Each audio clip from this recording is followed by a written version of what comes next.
वैश्वावनितां सामं पास सरस्वती भगवती बुद्धि प्रदां शारदाम। ओम सरस्वती देव्याय नमः। ध्यानार्थ अक्षत पुष्पम समर्पयामि। मुझे पोथी छोड़ दे सरस्वती माता को। सरस्वती देव्याय नमः। ध्यानार्थ अक्षत पुष्पम समर्पयामि। स्नान कराया हरि ओम गंगे चमना च गोदावरी सरस्वती नर्मदे सिंधु कावेरी जले अस्मिन् सन्निधिं कुरु। रक्षा सूत्र चढ़ाया जाता नहीं क्या छोड़ के शीत वस्त्र संताराम रक्षाराम परम सुखम शांति वृक्ष में वस्त्रम समय चंदन लगाया जाता है रोरी लगाया जाए उनके ऊपर। श्रीखंड चंद्रम दिव्यम गंधाद सुमनोरम मेरे परम सुसेटम चंदनम समर्पयामि। ये चंदन रोरी को रोरी का तो अच्छा ये लगाया जाता है। श्रीखंड चंद्रम दिव्यम गंधाद सुमनोरम मेरे परम सुसेटम चंदनम समर्पयामि। चंदन तुम माथे चंदन लगाया जाओ माथे लगा लो गले में लगा लो। श्रीखंड चंद्रम दिव्यम गंधाद तनिक हाथ धो जाए और के बाद सरस्वती माता के फूल चढ़ाए। मल्लिकाग्नि सुगंधिनी मल्याग्नि वे प्रोमयानितान पूजा सम पुष्पम समर्पयामि। पुष्प चढ़ाए जाए। ठीक है जो आपके पास दक्षिणा है चढ़ा दीजिए उनको दान दक्षिणा चढ़ा दीजिए। हिरण्यगर्भ समस्त्रागे भूतस्य जातः पत्रिकासी सुधाधारम पृथ्वीद्या का विषा विध्यम दक्षिणा द्रव्यम समर्पयामि।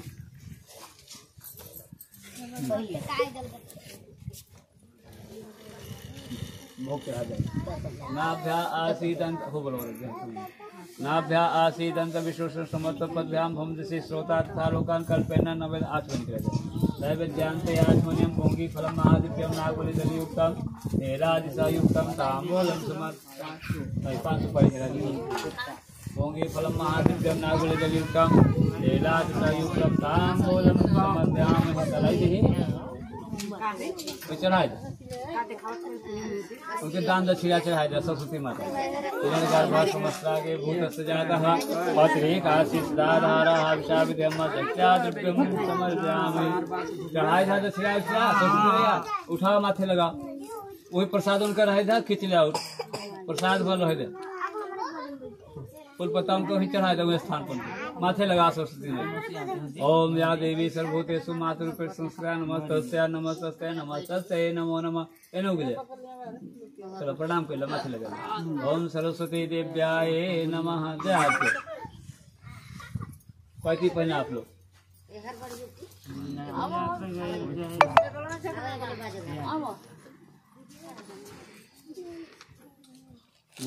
गुरु जी का ध्यान कर लो आपने। गुरुमुख भाग नहीं अब गुरुमुख हो जा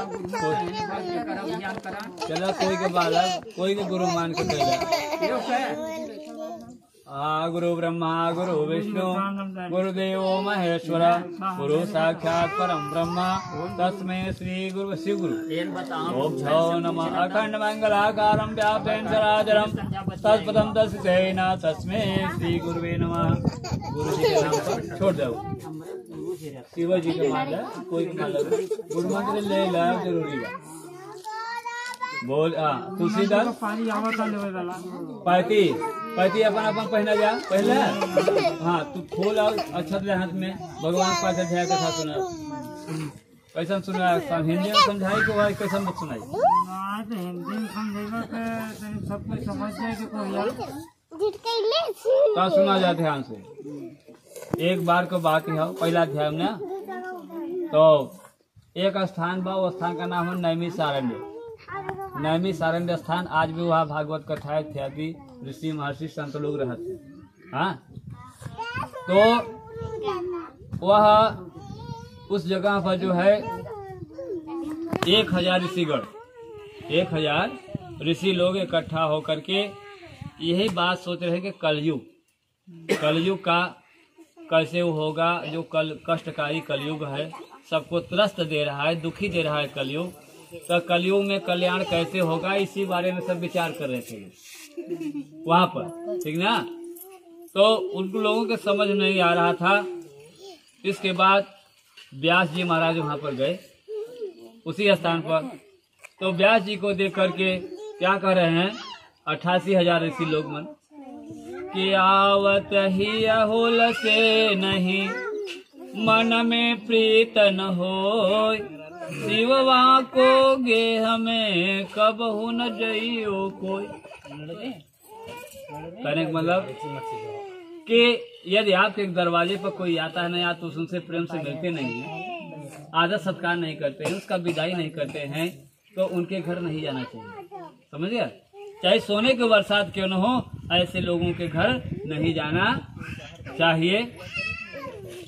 तो इसके बाद जो है आए, देखे, मुनि को देखकर बड़ा लोग हर्षित हुए, खुशी हुए। और क्या खुशी हुए कि राम विरह सागर मरत मगन मन हो, बेपर रूप धरि पवन सुत आई गयो जीवित। है ना? जैसे राम के विरह में अब जा रहे थे चिता बना करके भरत जी कूदने कि अब राम नहीं आएंगे, 14 वर्ष बीत गया, अब इंतजार मुझसे नहीं होगा। अब उसी समय हनुमान जी आकर के प्रकट हो गए, कहीं ना राम प्रभु आ रहे, है ना? यानी उनके प्राणों की रक्षा हो गया। इसलिए जो 1000 ऋषि लोग थे वो सोच रहे थे कलयुग में जो है क्या होगा, हम लोग अंत कर दे। लेकिन उसी समय व्यास जी महाराज पहुंच गए उनका दुख दूर करने के लिए, है ना? तो चिंता करने लगे कि कलयुग कैसे व्यक्ति होंगे। सुनिए, तो कलयुग के बारे में बताओ थे कि मन कलयुग में कैसन हुई। शास्त्र कथा न सुनेंगे कभी नहीं, वेद पुराण की ध्यान धरेंगे, जप तप व्रत नेम धर्म और कर्म सब झूठ बता उपहास करेंगे। मन हेंगे नहीं माता पिता निज नारी के साथ अकेला चलेंगे। फैशन में शिव शंकर रंकर नित साहब और मेम धारण करेंगे। के कलयुग के मन ऐसे हुई कि पूजा पाठ पर विश्वास न हुई, तो उनके यहाँ वेद पुराण जन पुस्तक रखा है तो रखे रही, दूसरा पुस्तक खोल कर पढ़ी, लेकिन वो पुस्तक कहियो न पढ़ी। हाँ, ओकर उपहास ले ही, ओकर हंसी में ही, माता पिता का हंसी ले ही, जो माता पिता 9 महीना पाल कर ना पढ़ाए लिखाए बड़ करे, ओकर उपहास ले ही, जो नारी कही तौन करी और माई बाबू कहा न करी। कलयुग में अब फैशन रहेंगे, औरतें जो है मेम साहब मैडम का रूप धारण करके चलेंगी, है ना? तो तुलसीदास जी ने भी कलयुग के प्राणियों के बारे में लिखा है। क्या लिखा है? निराचार जो श्रुति पथ त्यागे, कलयुग सोई ज्ञान वैरागी, नारी विवश नर सकल गोसाई, ना चही नर मर कट की नाई। है ना? सब नर काम क्रोध लद रूपे, देव भी प्रसूति संत विरोधी, प्रिय पलम पटक पट सयाने, मोह द्रोह ममता लपटाने। तो ऋषि ने कहा कि हे महाराज, इष्ट कष्ट कारण निवारण के लिए आप कृपा करके ऐसी कोई धार्मिक अनुष्ठान का विवेचन करिए, बताइए, जिससे प्राणियों का जो है अभिष्ट फल की उपलब्धि हो। हम लोगों की सुनने की अभिलाषा है। जिस प्रकार से जब उन्होंने कहा, तब व्यास जी कहने लगे, बताने लगे, कथा सुनाने लगे। क्या सुनाने लगे? कहती यारद पूछो मुनिराया, रघुपति कथा कहूँ करिदाया, अब श्री राम कथा अति पावन, सदा सुखद दुख भंजन सावन, सादर तात सुनावहु मोही, बार बार बिनवहु प्रभु तो ही। है ना? ऐसे जो है विनय करने लगे। तो हे महर्षियों, आप लोग धन्य हैं। तो जी महाराज कहने लगे कि देखो शास्त्रों में लिखा हुआ है। क्या लिखा हुआ है? कि परहित बस जिनके मन माही, अति न मह जग दुर्लभ कछु नाही। ये तू आपका आन का भलाई कर गया, समझ गया? तो तोहार कोनो चीज ऐसा नहीं बा कि दुर्लभ हो न मिले, लेकिन सबका भलाई चाहत रहे तब, और बुराई चाहबे तो कभी भी तहार भलाई न हुई। परोपकार संता विभूता, परोपकार के लिए संतों का जो है अवतार होता है। इसलिए कहा कि देखो मुनि लोग, ध्यान से सुनो। जो भगवान विष्णु ने नारद जी को कथा सुनाया था, नारद जी ने जो मुझसे कथा सुनाया है, मैं वही कथा आप लोगों को सुना दे रहा। व्यास जी ने, है ना? कहा कि देखो, एकाग्रचित होकर के सुनो। जब तक मन स्थिर नहीं रहेगा तब तक तुम कथा का लाभ नहीं ले सकते हो। तो कथा सुनने के लिए मन को स्थिर करना जरूरी होता है ना? मन जो है अनेकों लोक में घूमता है, मन किसी के बस में नहीं रहता है, इसलिए मन को मारना पड़ता है। मन मार करके भगवान की कथा सुनना पड़ता है ना। मनुष्य अनेकों कष्टों से पीड़ित हैं, अनेकों ने जन्म लेकर अपने पे किए हुए कर्मों का पाप भुगत रहे हैं। यह संसार में जितने प्राणी दिख रहे हैं, कोई के जैसे एक फूल वाला रोग होता है, कोई लकवा मार दिया है, कोई गूंगा हो गया, कोई बहरा हो गया, तो क्यों? क्योंकि अपने कर्म का वो फल भोग रहा है, अपने कर्म का फल भोग रहा है। इसमें हमारा आपका उसके माता पिता का किंचित दोष नहीं है, उसके कर्मों का दोष है। इस प्रकार देख करके नारद जी मन में दया हो गया, वो अपने मन में विचार करने लगे कि इन प्राणियों का दुख कैसे दूर किया जा सकता है। ऐसे सोचते हुए नारद जी विष्णु लोक में गए। विष्णु लोक में गए तो क्या कहता है, यह विचारी नारद करवेना, जहाँ गए जहाँ प्रभु सुख आसीना, गावत राम चरित्र मृदुबानी, प्रेम सहित बहुभांति सखानी। और वहाँ जब गए मित्र लोग, वहाँ से बैकुंठ में गए, देखते हैं क्या, तो भगवान को देखते हैं तो भगवान कैसे हैं, भगवान का स्वरूप क्या है। अब देखिए भगवान का स्वरूप है कि हाथों में चक्र सुदर्शन है, वैजंती की माला धारण किए हुए हैं, चतुर्भुज धारण किए हुए हैं। भगवान का स्वरूप देखकर जो है नारद जी देखते ही भगवान को जो स्तुति करने लगे। क्या कहने लगे, जय असुर निकंदन मुनि मन रंजन, नहीं तव आदि नयंता, जो ध्यान लगावै बहुतर जावै, सकल करे सुर संता। यह भगत तुम्हारी सब सुखकारी, पावई परमानंदा, शिव चरणन शीस झुकाओ, ताहि ताहि भगवंता। है ना। तुलसी का व्यापक व्याप्य खंडनंता, अखिल मोग शक्ति भगवंता, अगोना अधप गिरा गोतीता, समुद्र नद्य अजीता, निर्मम निराकार निर्मोहा, नित्य निरंजन सुख संदोहा, प्रकृति पार प्रभु सब उर्वासी, ब्रह्मा निज अविनाशी।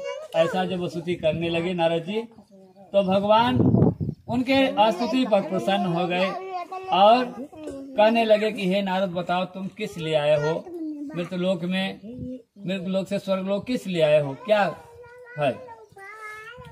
तो कह रहे हैं, नारद जी कह रहे हैं कि प्रभु हम आपके पास भिक्षा मांगने आए हैं, दया की भीख मांगने वाले आए हैं, क्योंकि आपके बारे में सुना जाता है। क्या है आप कि दीन दयाल बिरद संभारे, हरहु नाथ मम संकट वारे। यह प्रभु हम लोगों के पास संकट आया है, आप दीनों पर दया करते हैं, इसलिए आपका नाम दीन दयाल है ना। तो हम लोग आ रहे हैं, हम लोग के पास संकट है प्रभु, हम लोगों का संकट कैसे कटे, इसका कोई उपाय बताइए। तो कह रहे हैं बके, परहित सरिस धर्म नहीं भाई, अपन पीड़ा सम नहीं अधमाई, गिरिजा रघुपति के हरिति, संतत करे प्रणय प्रकृति, सुनो माते लोग भागी, तज हरि होई विषय अनुरागी, देह धरे कर फल पाए, भजिय राम सबर काम विहाई। कि देखो यह मनुष्य का तन धारण करके जो है मनुष्य को अनुचित कार्य नहीं करना चाहिए, कि बड़े भाग्य मनुष्य तन पावा। यह जो मनुष्य का तन है वो बड़े भाग्य से मिला, बड़े दुर्लभ से मिलता है। तो उससे सावधान होकर के सुनो, मैं एक ऐसा व्रत बतलाता हूँ जो 3 लोक में दुर्लभ है।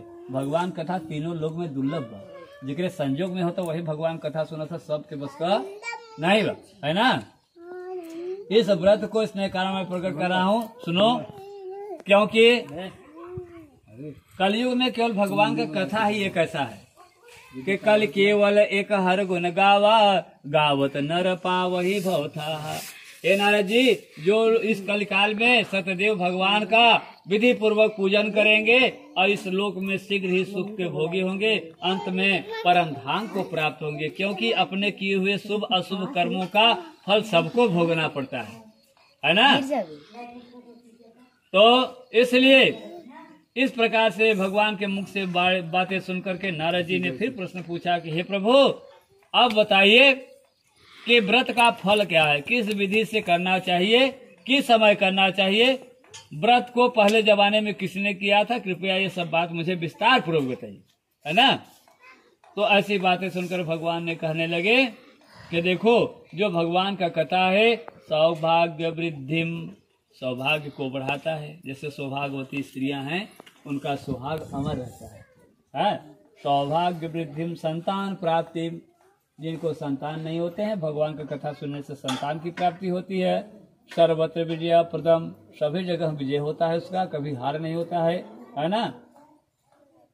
भगवान कह रहे हैं कि यह कथा भगवान का किसी समय किया जा सकता है, किसी दिन भी किया जा सकता है। भक्ति भाव से होकर के, श्रद्धा पूर्वक होकर के भगवान का कथा सुनना चाहिए। और संध्या के समय ब्राह्मण और बंधुओं के साथ जो है भगवान का कथा सुने। अपने इष्ट मित्रों को बुला करके भगवान कथा सुनना चाहिए।